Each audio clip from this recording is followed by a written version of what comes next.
Hello and welcome, or welcome back, to the Sales Enablement Festival. I hope you're enjoying the event so far. Today is all about our bonus content, as we are sharing some of the very best presentations from the previous Future of Sales Festival. Speakers will not be joining for live Q&A, however you can connect with them in the SEC Slack group. Thanks again to all of our sponsors and to you, our attendees, for bringing this event to life. Enjoy the festival. Hello everyone, my name is Sophie Patenant and I'm currently leading the sales enablement team within Vodafone Group, and more specifically within Vodafone Business, which is 1/3 of Vodafone Group revenue. As the B2B customer landscape is rapidly evolving, B2B companies need to adapt for success. And while sales enablement has become critical to effectively support salespeople and ultimately customers, the road to best-in-class sales enablement is long. Today, I would like to cover how sales enablement functions, tackle some key B2B sales challenges, as well as what I've learned on this world-class sales enablement journey. So if I start with some of the key B2B challenges. As we know, the world is changing and B2B sales is becoming more and more complex. There are more and more buyers involved, on average around 6 to 7.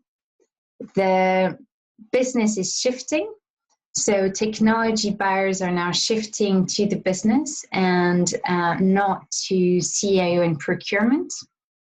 We also see that businesses require more and more justification and return on investment, and that buyers conduct more research than ever before. And finally, the sales cycle are much longer and also typically even more complex.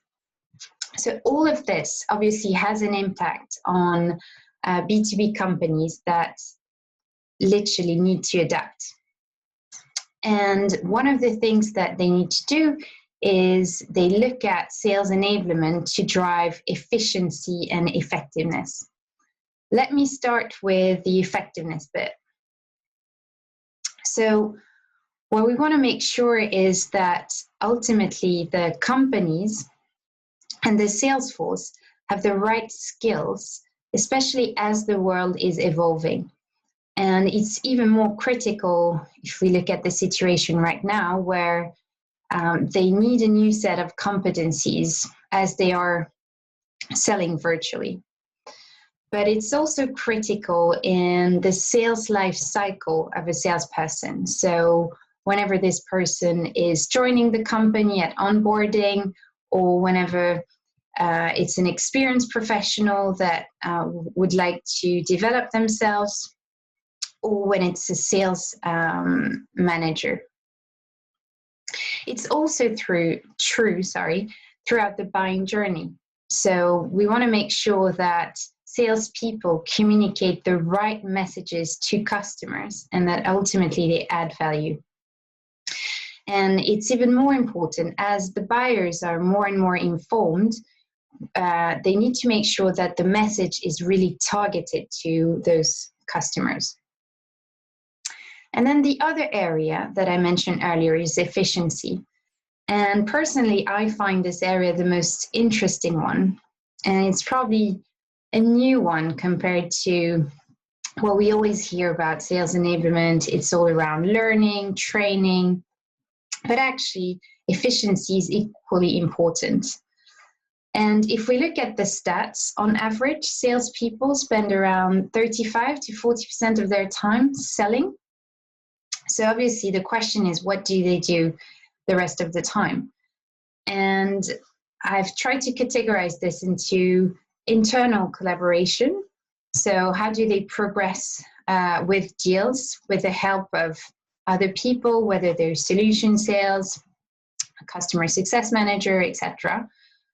And then the third category is really around non-core internal activities. And I think this is really where sales enablement needs to play a role.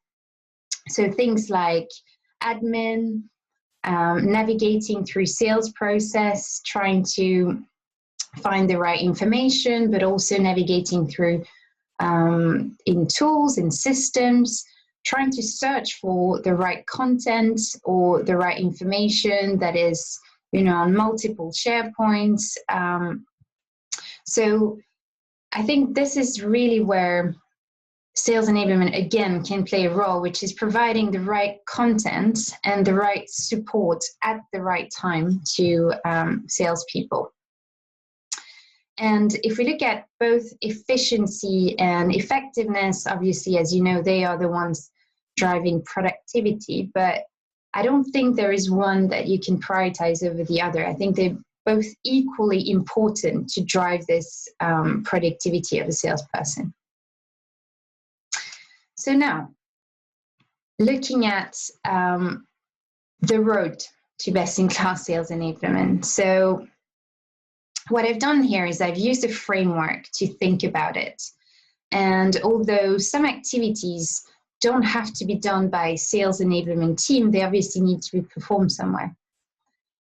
And the end game here is, amongst other, the increase in quota attainment and in win rate. But we also know that there are a lot of other KPIs that will be impacted by sales enablement, including revenue, etc. But I've really tried to keep it simple here. I've also tried to simplify the approach to 3 steps. So emerging, seller-centric, and then buyer-centric. But depending on where you are in your journey, there could be more or less or fewer steps. And it's also worth noticing that it often starts with emerging activities, so quite random, to then, once you've defined your vision, your mission, and you've communicated that to the rest of the business, then it becomes much more centered on the seller, but it also becomes much more structured. And finally, the 3rd step, which is really around best-in-class, much more buyer-centric, scalable, organized, very clear. So there are a couple of areas that I looked at, and again, they're non-exhaustive here, but I think for me, they're personally the main ones. One is around products and solutions and tools and processes. So how do we make sure that salespeople ultimately go from random activities, limited support, and therefore they spend more time in non-selling activities trying to find the right information, to actually having a process where we collect feedback and where support really happens at the right time. And again, this is about ensuring that you have a clear objective, a clear vision, but also that you're able to invest in the right technologies and the right governance, because obviously technology without governance doesn't work, but without to then be able to implement those specific support and help them on those specific requests. And the second one is on sales assets. So how do you ensure that reps can always find the content that they need at the time they need it? And I think here it often starts with rep creating their own content, and they don't really know where to find it. So, for example, if I look at some salespeople in my company, some of them created WhatsApp groups previously because they just wanted to find the right information and they were getting that from their peers. And then moving to some centralized repositories, where obviously salespeople now know where to find it, but it still means that they need to search for it, and it's not as targeted as you want it to be, to then migrating to enablement platforms where you can actually track usage of this content, and more specifically also look at how customers are using this content to then improve it. Then another area that is really important to get right is the sales competency framework. So what does it take for reps to be successful? And typically we see that usually companies start with 2 areas. So here I've put sales skills, product skills, but then you can then move to even more dimensions. But I think best in class is where you actually define those based on winning behaviors of really high performance reps. And another area actually linked to that is once you've done your sales competency assessment and define your framework, what are, where you have gaps, what are the training curriculum or the training learning paths that you're going to give reps to actually improve their capabilities. And what we see is that best in class is really looking at customized or personalized training paths based on whether their needs, typically performance, but also their tenure, and again, looking at the sales life cycle, where they are in that life cycle and where they want to go. And finally, another area that is worth noting here, although it's quite ultimately linked to learning paths, but it's so important, is onboarding. And again, here we start with probably one-size-fits-all onboarding content with limited visibility on how the hire is performing, and to actually a place where onboarding programs are customized, and we can track, how long it takes for salespeople to reach their quota. So this obviously in theory looks very good, but as you know, it can be quite difficult to achieve or even to go to the next step and convince the whole organization to move with you. And I think there are more and more challenges, and some of them are around the technology. There are more and more technologies out there, and it becomes sometimes very difficult to choose which one is right for you. But I think also more than the technology, even if you implement a technology, not having the proper governance in place. So let's take the enablement platform, for example. Whatever content you're putting in there, if the content is not good, even having a piece of technology would not help you to improve the content that you're sharing with your customers. So you then need to look at what is the governance that you're putting in place with marketing and with the other functions. Then for me personally, another challenge that I find sometimes quite difficult is that the functions and the roles and responsibilities are not always clearly defined. So some of the things here could be done by L&D, some of the things by HR, etc.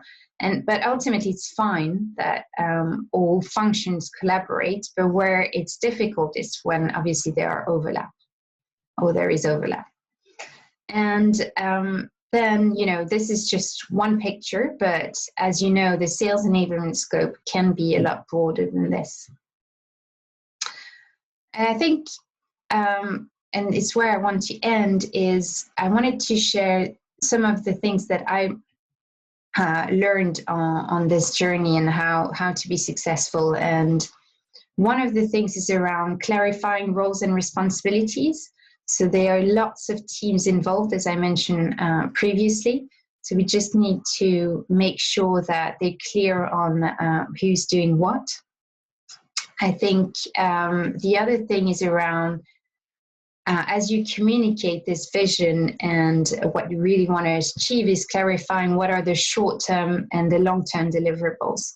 So it's very difficult to convince the business if you have this long-term vision, but that you're not delivering something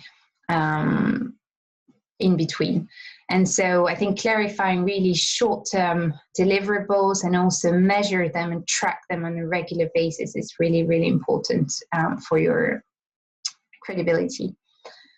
The other area that I find important is to actually get sales managers on board.